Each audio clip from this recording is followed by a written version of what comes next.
saja, Tuhan selalu serta. Nanti suatu kali salib digantikan mahkota. Maju saja, Tuhan selalu serta. Nanti suatu kali salib digantikan mahkota. Maju saja, Tuhan selalu serta. Nanti suatu kali salib digantikan mahkota. Selamat pagi Bapak, Ibu, Saudara-saudari pemirsa Hikmat Pagi yang terkasih dalam Tuhan. Berjumpa kembali dalam program Renungan Hikmat Pagi hari ini, Sabtu 28 Maret 2026. Sebelum kita menjalani aktivitas di sepanjang hari ini, marilah kita mendengarkan dan merenungkan firman Tuhan. Tetapi sebelumnya mari kita berdoa. Terima kasih ya Bapak untuk pagi hari yang cerah ini yang sudah Tuhan sediakan bagi kami. Terima kasih juga untuk istirahat semalam. Pagi ini kami dapat bangun kembali dengan tubuh yang sehat dan segar. Terima kasih Bapak. Sebelum memulai segala aktivitas kami di hari ini, kami mau membaca dan merenungkan firman-Mu yang akan dibawakan oleh Ibu Betty. Terima kasih Bapak, berkati kami, berikan kami hikmat, berikan kami pengetahuan, dan kami boleh menjalankan firman-Mu. Terima kasih Bapak, di dalam nama Tuhan Yesus kami mengucap syukur, dan kami menyerahkan hidup kami dan hati kami ke dalam tangan Tuhan. Amin. Tema renungan kita pagi hari ini adalah harus ramah. Firman Tuhan akan dibawakan oleh Ibu Betty Octavia. Bacaan diambil 2 Timotius 2 ayat 23 sampai 24 yang berbunyi demikian. Hindarilah persoalan-persoalan yang dicari-cari, yang bodoh tidak layak. Engkau tahu bahwa persoalan-persoalan itu menimbulkan pertengkaran. Sedangkan seorang hamba Tuhan tidak boleh bertengkar, tetapi harus ramah terhadap semua orang. Ia harus pandai mengajar, sabar. Demikianlah firman Tuhan, syukur kepada Allah. Ibu Bapak, Saudara-saudari yang dikasihi Tuhan Yesus Kristus, apakah Ibu Bapak, Saudara-saudari pernah mendengar nama Immaculée Ilibagiza? Tentu suatu nama yang asing. Immaculée lahir di Mataba, Rwanda. Ia pernah mengalami masa yang sangat kelam dalam peristiwa perang saudara di Rwanda pada tahun 1994.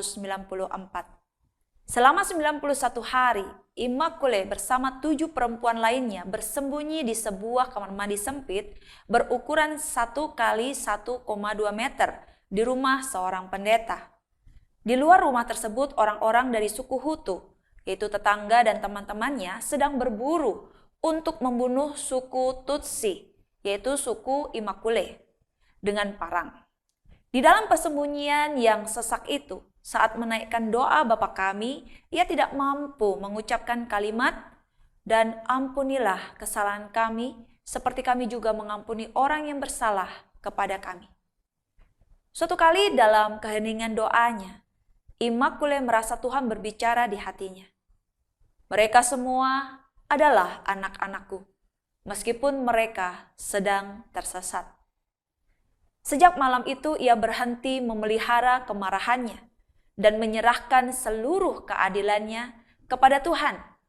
Ia bahkan dapat mengampuni Felicien, laki-laki yang telah membunuh ibu dan kakaknya.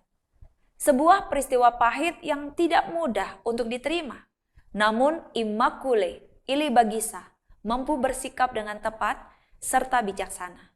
Meski dengan perasaan berat, ia memilih untuk memberikan pengampunan dan berdamai dengan orang yang dibencinya. Ibu Bapak, Saudara-saudari yang kasih Tuhan Yesus, Rasul Paulus dalam nasihatnya kepada Timotius mengajarkan untuk menyucikan diri dari hal-hal yang jahat, sehingga layak dipakai Allah untuk setiap pekerjaan baik.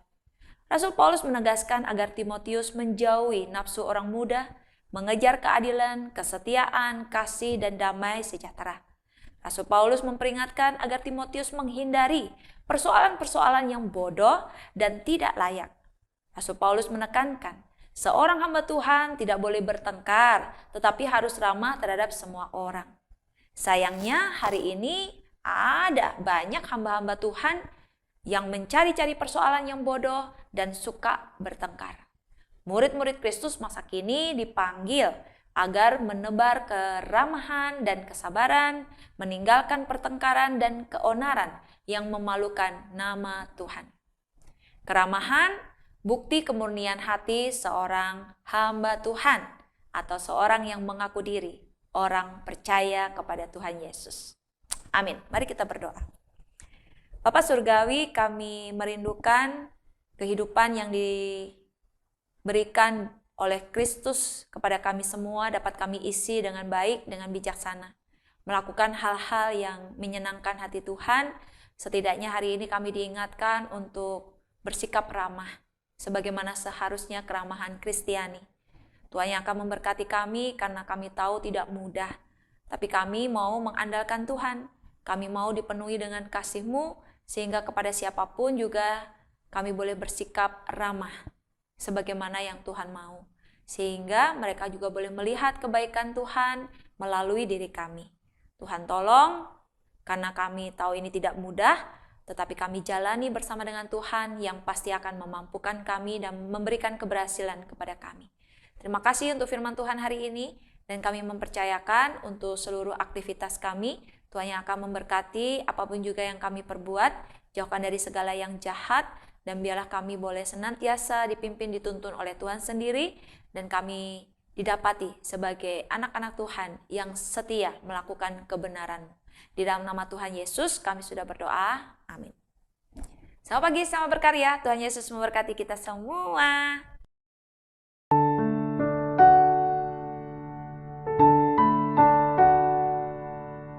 Shalom, berjumpa kembali dalam info inspiratif Aksi Paskah 2026 GKI Karangsaru. Rahul adalah seorang ayah muda yang menyandang disabilitas karena kecelakaan kerja. Pekerjaannya sebagai montir AC mobil harus terhenti dan ia tidak bisa lagi memenuhi kebutuhan hidup keluarganya. Perkenalkan, nama saya Rahul Tufa Maulana. Dulu bekerja sebagai montir AC mobil.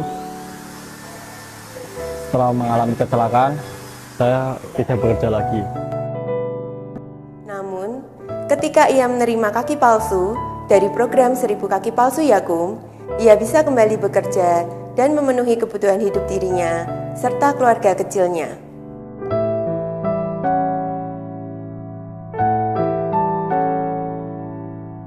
Terima kasih kepada Panti Wilayah Citarum dan Biji Sesawi Yakum atas bantuan kaki palsunya. Harapan saya kedepannya untuk bekerja lagi dan beraktivitas seperti dahulu lagi. Kita juga bisa menolong mereka melalui Aksi Paskah GKI Karangsaru. Dana yang terkumpul akan diberikan untuk mendukung program 1000 kaki palsu dari Biji Sesawi Yakum. Persembahan Aksi Paskah dapat dikumpulkan di kotak kolekte maupun transfer ke rekening GKI Karangsaru. Berpuasa dengan hati, berbagi dengan kasih.